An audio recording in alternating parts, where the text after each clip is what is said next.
so many websites and biographies of you say your fashion's authority.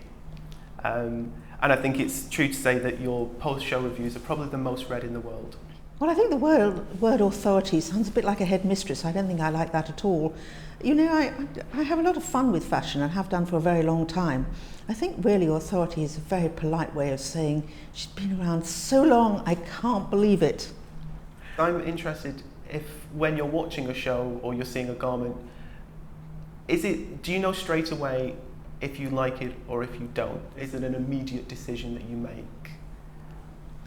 It's quite complicated, you know, when you're reviewing a show, because unless you're talking about someone who suddenly breaks on the scene, which is very exciting, you know, someone like Christopher Kane suddenly arriving, but you're mostly talking about people who've been showing for a long time. I mean, some of those designers in their 70s, after all, I've probably seen about 120 at least of their collections, at least. And so you're looking at two things, you know, you're looking to see whether it's a sort of a good version of what they do, because let's face it, after X number of years, most people don't change that much. And you're also looking at it as part of a sort of broad river of what is being done. And if there's a little tributary, can't say that word, and there's another little thing that they're coming up with, something that's new, something that refreshes it. But inevitably, the most exciting thing is when someone appears and you just feel they've got some little spark.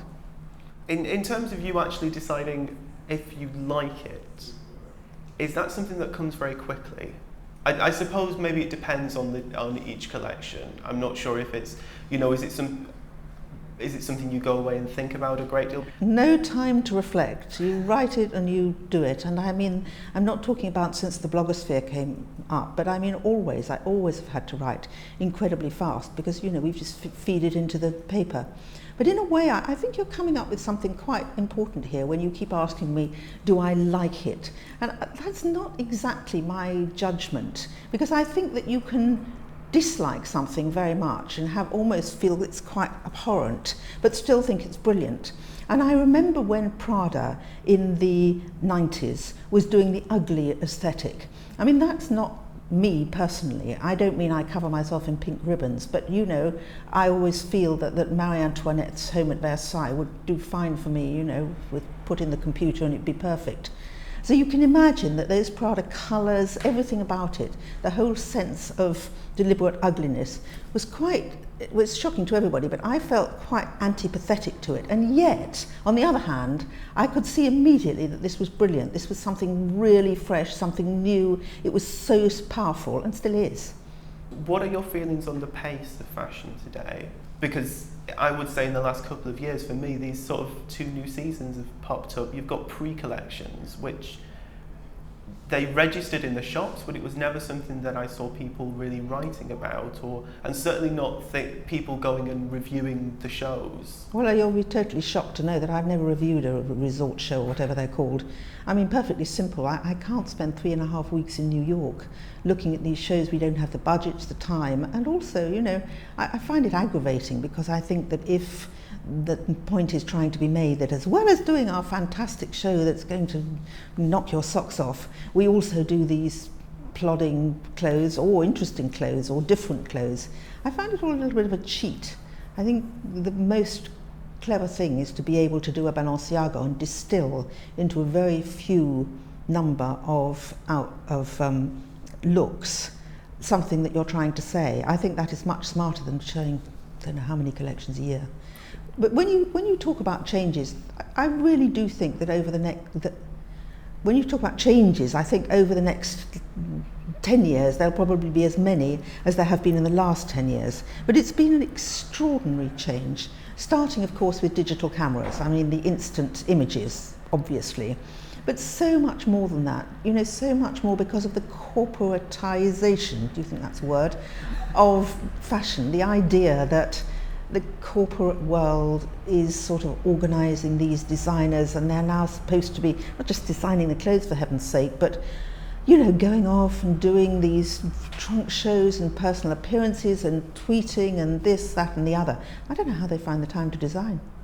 Something I would really like to talk about, which is a bit of a volte-face from that actually, but it kind of links in, is the modern idea of luxury, because you with the International Herald Tribune, you host the luxury conferences that they've been doing for the past decade, I think. I'm interested, first of all, how, in observing and kind of discussing luxury over that time, how do you feel that luxury has changed over the past 10 years? I think the most important thing about luxury today is that somebody finds a new word for it.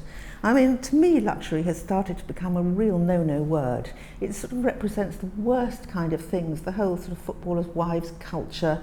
And I think it would be great if somebody could define, to me, luxury is something private. It's not at all flashy stuff. It's not at all that telling everybody that you've got 5 Birkin bags. It's much more something that gives you personal pleasure. But I know this is not a very good definition of luxury today. To me, it's all quite complex because so many countries, like the Chinese, for example, who are discovering luxury again.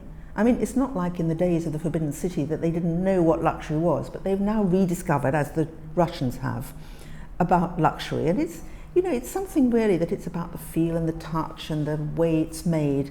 And it is interesting to me that a lot of brands now are starting to come back to the idea of actually telling people on the websites or in general that it's craftsmanship is an incredibly important part of luxury. I mean, we all know that anyone can copy a bag or a pair of shoes, whatever. So the idea that something is beautifully and skillfully made, I think that's a very important part of it.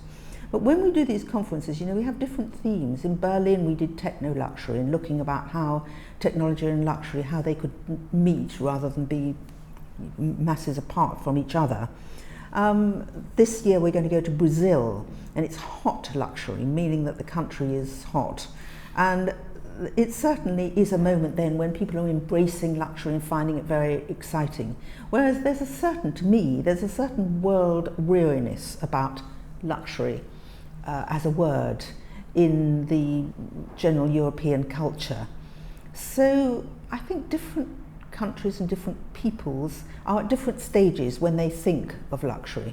I mean, but my idea of luxury is very much a sensual thing. It's something that feels wonderful to wear, something that gives you some sort of often quite a secret pleasure, not something that you have to shout about to other people. We've looked at the present, but I would like to talk a little bit about your past. And I would love to ask a general question, which is something that I'm always interested to hear, which is can you remember when your interest in fashion first came about? Such a shame I didn't bring with me the little newspaper I made at the age of 5 that my mother still has. And needless to say, there's a little person in there who I'm sure was meant to be on a fashion page. Now, I've been interested in fashion as long as I can remember. And it certainly grew when I was at university, you know, definitely I felt. But before that, you know, I mean, I'm come from so long ago that there wasn't really a gap year as such then. But the year before I went up to Cambridge, I went to the Chambre Syndicale school in Paris. So I actually do know how to make clothes. I very wisely realised that it was much easier to write about them than to make them. I'm always interested as to whether fashion is really talking about its own time or is sort of looking back to the past. I don't think you can ever separate yourself entirely from the past. When I say you, I mean the world. And sometimes I think it's good to have input. Certainly towards the end of a century, I think you always get that slightly nostalgic feeling of looking back. Don't you think that's quite over now? I mean, I don't feel that there are so many clothes around now that look like they were taken from somebody's closet or bought in stores, having old things. It's rather more directional to more futuristic now, I would say. I don't want to be hideously tacky, but I'd like to look back a bit into your past, because I was reading that you first started covering couture in the 60s as an assistant to Prudence Glynn, which is kind of an amazing time.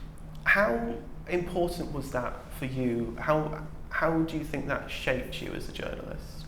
Well, of course, looking back now, I think it was very significant because I did really understand what haute couture was in the days when the people sitting in the front row were neither paid to be there nor asked to be there nor photographed because they were there. They were actually genuine clients. So I saw that, taking it in. But you know, how embarrassing is this to admit that I saw Coco Chanel. She's this little shriveled woman sitting on the steps with her little hat at Chanel, and I thought the collection was god-awful boring. And I didn't sit there at all thinking, I'm so fortunate to see Coco Chanel. It's probably one of her last collections, because you don't. Nobody thinks that when they're 21. It's only looking back you think, I was so lucky to see it.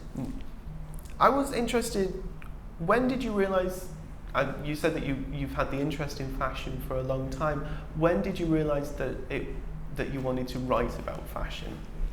I suppose I wanted to be a journalist before I wanted to write about fashion. I mean, when I was at Cambridge University, there was the university newspaper was called Varsity. And, you've got to think back an awfully long time here. And this was when there was the first woman everything, in that, there was, the glass ceiling was so firmly in place that people really were breaking it almost every day in the 1960s. And so I was the first woman editor of Varsity. I mean, who cares that I was a woman? But at the time, it sort of seemed significant. And then, I wrote about general things and I edited it. And then I went on to enjoy writing. And I joined the Times. I was a trainee. They don't do that anymore. But I was a trainee junior reporter at the Times as soon as I left, 5 days after I left Cambridge. And so I wrote in general. And then we founded the first woman's page that the Times had ever had, a page devoted to women. And it seemed wonderful at the time, and I wrote general things for that. And then I was sort of headhunted, really, by Charles Winter, the father of Anna Winter, who was the editor, long-term editor of the Evening Standard, an absolutely brilliant editor. I'm sure that's where Anna gets her skills from. And he sort of found me and put me, really, I think I was only about 23, as fashion editor of the Evening Standard. And it was considered that I wouldn't be now, but then it was considered I was incredibly young to be in this post, blah, blah. And that's how I started. And I was very interested, and it was a very fun time. It was must have been by then, sort of late 60s, early 70s. And so fashion was a huge thing. And that's how it all started. I suppose it relates back then and probably more now so. What for you makes good fashion? Good fashion? I don't know if I want good fashion. I think good girls are rather boring, aren't they? And good boys, really. I think what you want is something that's got a powerful message. That's what you're looking for. And although you don't realise it at the time you're seeing it, it's also a message that's telling you something about what's going on in the world. So, everything, when you look back, everything's always earlier than you think. I remember those Thierry Mugler big shoulders, and I had always thought that they were, sort of 80s, but when you look back, it was about 1975 or something. I've probably got all the figures wrong, but it's certainly earlier than you think. And of course, you can go back and analyse it all now and say Claude Montano and all those things. It was women standing shoulder to I can't say that. Women standing shoulder to men in the workplace. And that meant that the wide shoulders that had been there in the war when women took up men's jobs because they were fighting. So these things were both great fashion statements, but they were also quite deep statements about what was going on in the wider world. And certainly, with Margaret Thatcher, I'm looking forward to seeing this new movie about Maggie, but certainly the way that she dressed, she was so like a caricature of a power woman. And all these things to me are interesting, and they make good or great fashion because the person who's doing it, I'm sure designers don't sit down and say this. I'm sure nobody has ever sat down and said, women are getting very powerful out there, I'm going to do big shoulders, or all my friends are gay, so I'm just going to show pink sweaters and sort of girly clothes for men. I mean, that is such a stupid way to imagine it. It's so much more something that people instinctively feel. And I'm not a great creative person, but I think the designers, whether they're fashion designers or fine artists, they are deeply creative people who feel something inside, and that's why they do what they do. Do you think that there would be a time when you would become tired of fashion? Oh, everyone always asks me this question. This is a bit in code, isn't it? When are you going to retire? You know, I'm never going to get bored with fashion. There may be a moment, for all I know, when I just am physically overwhelmed by the effort, because, you know, they certainly aren't making it any easier in terms of having to get here and there and all these shows ever earlier, ever longer fashion weeks. But I will always be, I believe, inspired and fascinated by fashion. And even if I weren't going to the shows, I would still look eagerly at everything that's going on. You know, fashion is really something that's in your blood. And while the bloodstream's there, it's always going to keep on flowing.